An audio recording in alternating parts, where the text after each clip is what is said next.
ये भागिन पतो होला के करे से ठीक बा।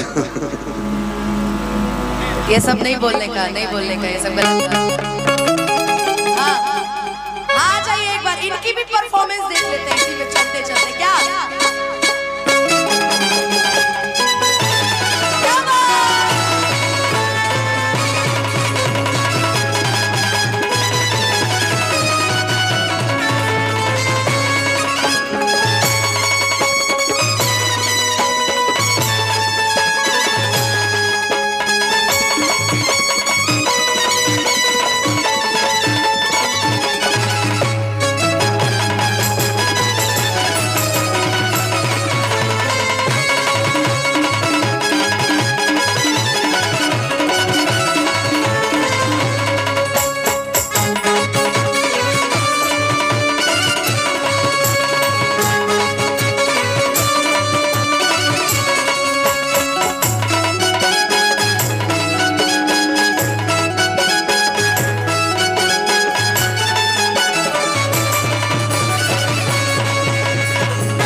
पापा अपना बेटी बेरी राज कर लगता 4 दिन से चारा नहीं की मिलल।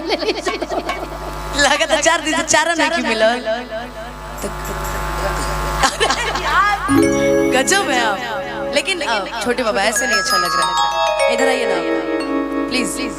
जिया भी आई गई है, थोड़ा एक बार तनी नागिन धुन बजाई ना भैया, नागिन धुन। हाँ जिया भी रहेंगे, जिया भी रहेंगे।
लेकिन ये नाइंसाफी होगी अगर छोटे बाबा के लिए एक ताली नहीं बजेगी तो जरा जोरदार ताली बजा दीजिए।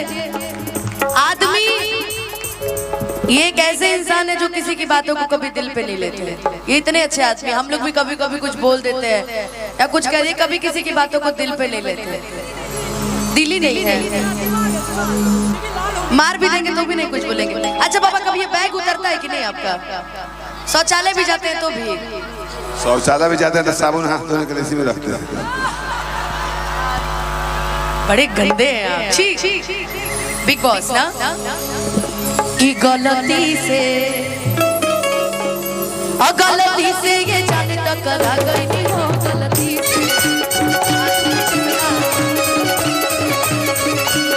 से ये जाने टकरा गई हो, गलती से। लड़की के देखी पगला है बड़का, लागे की भांग खा के आगिल बड़का। कहरत इशारा बारू बुझा खबरा बारू, कहरत इशारा बारू बुझा खबरा बारू। बड़े दिन बाद आपसे मुलाकात हुई है। बहुत दिन के बाद। हेलो, हमार पहले से रहे तारा नहीं की पूछा। अनुपमा हाँ भैया, ज्यादा दिन मिलन के पीछे कारण ना यूपी में या डब्ल्यूबी में दूरी बा। ये तो बात आप सही बोल रहे हैं कि कहरत इशारा बारू हमके बुझा तबरा बारू। अब भड़केलू कैलो पपना पियर फराक वाले।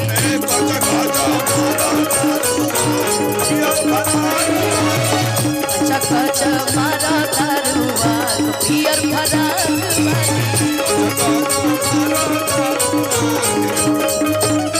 कितना दिन से एगो लइका कितना दिन से एगो लइका के लग तेरा में होता सोचते रही आई लव यू कह सोचते रही आई लव यू कह कल दोसर ले भागो कल दोसर ले भागो कितना दिन से एगो लइकी के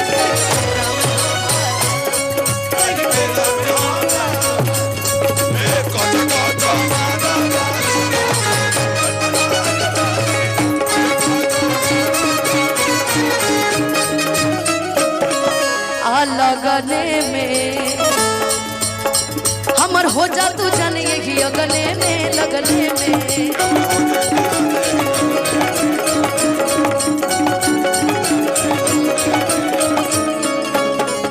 कि हमके पटावे तू फूलवे से अरे मारब चला के कितना बड़ा रसगुल्ला इतना बड़ा रसगुल्ला इतना बड़ा संदेश से बनेंगे इतना बड़ा काला जामुन से कि गोलगप्पा से तारो रिया तार ढेर बड़ा तार ठीक आप छत्तीसगढ़ में बड़ा आप लेकिन सबसे अलग है आप ही के लिए गाना गाएंगे इस सरगुजा जिला की है छत्तीसगढ़ के हैं तू लोग जा राम बेचन लगे साइज ठीक है